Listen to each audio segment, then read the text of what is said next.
Paano mag-immigrate sa Canada? Meaning, yung permanent resident kaagad kayo pagdating dito. Iisa-isahin ko sa inyo ang mga immigration pathway sa Canada na PR status kayo kaagad. Yan ang ating topic ngayon, kaya stay tuned and don't forget to subscribe to my channel. Hello and welcome back. Sa Ate Menchi po ito. Today, another topic about Canada. Kung gusto niyo po ang ganitong mga paksa, please consider subscribing sa Menchi's Philcan Life. You can also follow me sa aking Facebook page na Menchi's Philcan Life din ang pangalan. And you can also join and be a member of this channel. At gusto ko na nga pong pasalamatan ang ating mga channel members. Thank you kay Jen C., Crystal Snow, kay Imelda Leal, Nenat Lapira, kay Richard Dumalag, Neri Castro, kay Celinia Daisy Caber, Marjorie Ramos, kay Nani, Marciano at Nympha. Salamat sa inyong support sa aking channel. Ang mga sumusunod po ang pag-uusapan natin ng mga PR programs to Canada. Express Entry, Provincial Nominee Program, Atlantic Immigration Program, ang Caregiver Program, Rural and Northern Immigration Pilot na matatapos na pero magkakaroon pa rin po ng posibleng kasunod, no? And then ang Agri-Food Pilot, ang Startup Visa for Business, at ang Family Sponsorship. So all in all, 8 ang mga pathways na yan na pag-uusapan natin. Unahin ko na po ang Express Entry. Express Entry po ay para sa mga skilled workers. Ang tawag po dito ay Express Entry kasi mabilis kang magiging permanent resident once na ikaw ay na-invite na. Ayun. 6 months lang po ang assurance ng Immigration Canada na processing time, tapos PR ka na. Yun ay kung ma-invite ka na nila to apply for PR. Kasi there's a time na nandun ka muna sa isang online pool at naghihintay ka na matawag at ma-draw. Okay? So, sa Express Entry guys, 3 programa po ang sakop nito. Ang Federal Skilled Workers Program, ang Federal Skilled Trades, at saka po ang Canadian Experience Class o ang CEC. And lately guys, marami silang in-issue ng mga invitation to apply. Libo-libo po ang kanilang inimbitahan para mag-process na ng kanilang PR application. Dahil ito po ay para sa mga skilled workers, mga Tier 0, yung po mga managers, Tier 0, Tier 1, 2, and 3. Yan po mga tier na yan, ang sakop ng Express Entry. Ang unang-unang mga kailangan po ninyong ihanda ay ang inyong education. Kailangan pong ipa-assess nyo ang inyong education, ang inyong work experience, dapat meron kayong mga certificate of employment, ang inyong English test, kailangan po ay CLB 7, level 7 po dapat ang inyong English test, IELTS man yan, o di kaya ay CELPIP or PTE, Pearson Test of English, yon. And then, kailangan din po nito ng proof of funds, yan. And sa inyo pong mga factors na binanggit ko, mga education, work experience, at saka English test at iba pa, merong corresponding po kayo na score. Yan, ang tawag nila ay CRS. Ito po'y pataasan ng CRS. Yun lang po, no? Pataasan ng CRS. At may cut-off score ngayon, medyo mataas. Umabot na po ng nasa 500 level po ang CRS ngayon ng Express Entry. So, kailangan mataas din ang iyong score. But, isang magandang balita ngayon po sa Express Entry ay meron na rin tayong tinatawag na categorized draw. May mga sector po na hindi kailangang mataas ang iyong score.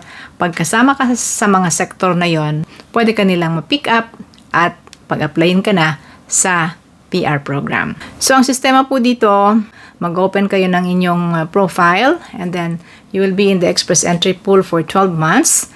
And within that period of time, maghihintay kayo ng mga draw at pag kayo ay napasama na sa napili, then mag-a-apply na kayo for PR. Yung sinasabi nila nun, the moment mag-apply ka ng PR ay 6 months lang and you will be PR in Canada. Lalagay ko po sa description box ang link ng Express Entry for more of your readings. Okay? Kasunod na ay ang Provincial Nominee. Siguro po naman napakinggan na ninyo yung PNP sa Canada. Sa Provincial Nominee po, ito ay PR program sa bawat probinsya except for Quebec and Nunavut. Ayan, sila po yung hindi kasama. Meron silang sarili nilang mga programa doon. Iba't ibang streams meron ang probinsya. Ibig sabihin po, sa isang province, hindi lang iisa yung kanilang provincial nominee. Maaaring 3, 4, 5. Kaya dapat ay inyong i-research kung saang probinsya kayo pupunta. I-research nyo muna kung ano yung mga provincial nominee programs doon na pwedeng kayo ay ma-qualify. Guys, ang palagi po ditong aalamin nyo muna ay eligibility. Am I eligible sa programa? Then you have to research kung ano yung mga eligibility. Sa provincial nominee po, maaaring ito'y nakalink sa express entry. Ibig sabihin noon, may application ka rin sa express entry at ikaw naman ay nagpadala ng expression of interest sa isang probinsya, pwede kang pick upin ng probinsya from the express entry profile mo. Pwede po rin itong hindi nakalink sa express entry at pwede rin po itong may job offer. So maraming style ang provincial nominee program. Kung meron kang job offer, hindi mo kailangan ang proof of funds. Kung wala kang job offer sa provincial nominee, kailangan mo ng proof of funds.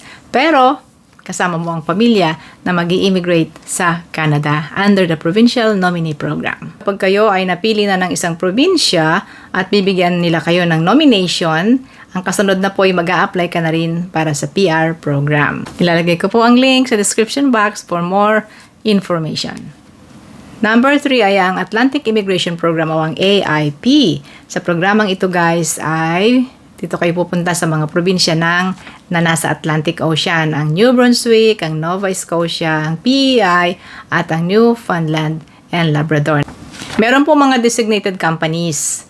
Get a job offer from a designated company and then bibigyan ka ng referral letter ng probinsya kung saan ka magtatrabaho at ang kasunod na mag-a-apply ka na for the federal PR program.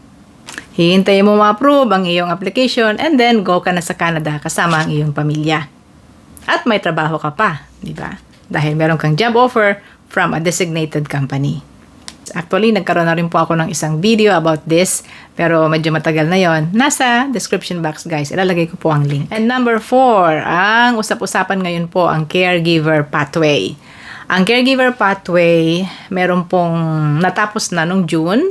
PR program din po yon, pero sa nakalipas na caregiver na yan, ay kailangan nyo ng gaining experience dito sa Canada. Ngayon, ang kaibahan po ng bagong bubuksan na ini-announce po ng immigration ay PR on arrival na. Hindi mo na kailangan ng experience inside Canada as a caregiver.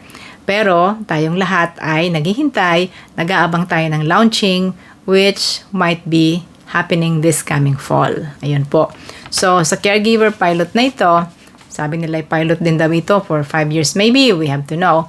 4 po yung binigay nilang mga requirements. 1 is your high school education. Number 2 is your English test na kailangan po ay at least level 4. Number 3, ang work experience mo. Number 4 ay ang kailangan makakuha ka ng job offer in caregiving sa Canada bago ka ma-qualify for this. Ang ibang detalyes, hinihintay pa nating ilabas po ng Immigration Canada. Alam ko, naghihintay kayo, pero kung kayo ay meron kayo ng 4 na ito or let's say 3 na meron kayo, then keep going.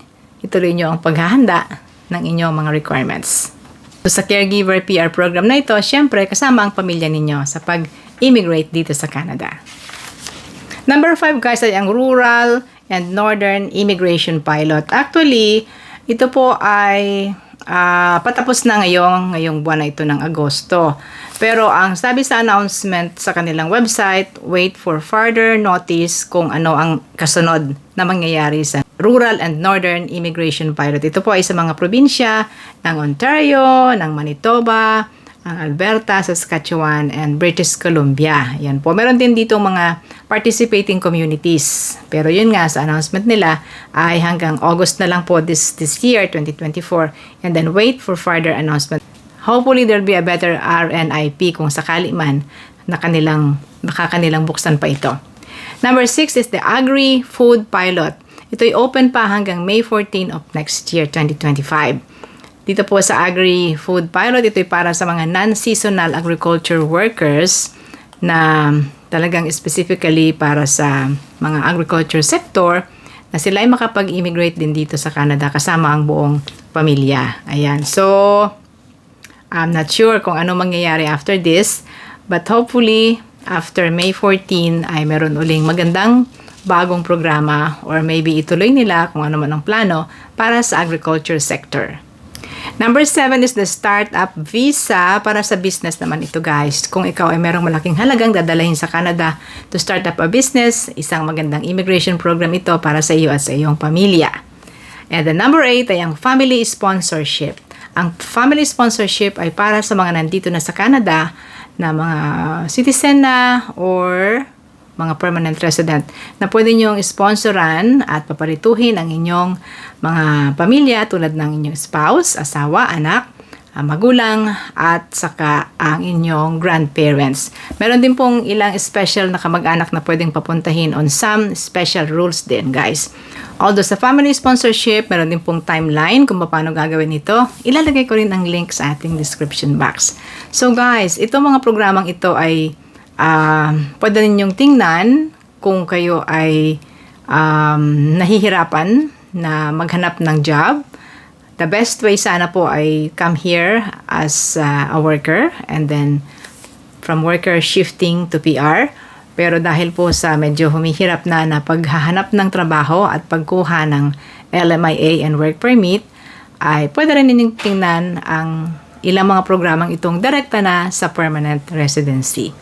Yun daw bang student, yung ba pwede rin pong maging permanent residency? Yes. Opo. Yun nga lang po, medyo hinigpitan na rin po nila ang pathway ng students. Sa ngayon, pinataas ang cost of living funds at hindi nyo na basta maisasama ang inyong pamilya right away. Pero kung magiging PR na kayo after your PGWP, then pwede nyong isama ang inyong pamilya. Ayun. So, maraming ways guys to come to Canada. At merong direct pathway na for PR. Sana po ay nakapagdagdag ako ng impormasyon sa inyo. At kung nagustuhan nyo ang ating topic, please subscribe to my channel, Menchie's Philcan Life. Pwede rin kayo mag-follow sa aking Facebook page na Menchie's Philcan Life at you can join and be a member of this channel. Thank you, channel members! Thank you kay Jen C., Crystal Snow, kay Imelda Leal, Nanette Lapira, kay Richard Dumalag, Neri Castro, kay Celinia Daisy Caber, Marjorie Ramos, kay Nani, Marciano at Nympha. Salamat sa inyong support sa aking channel. Hanggang sa susunod, sa Ate Menchie po ito. Maraming salamat sa inyong panonood. Bye-bye!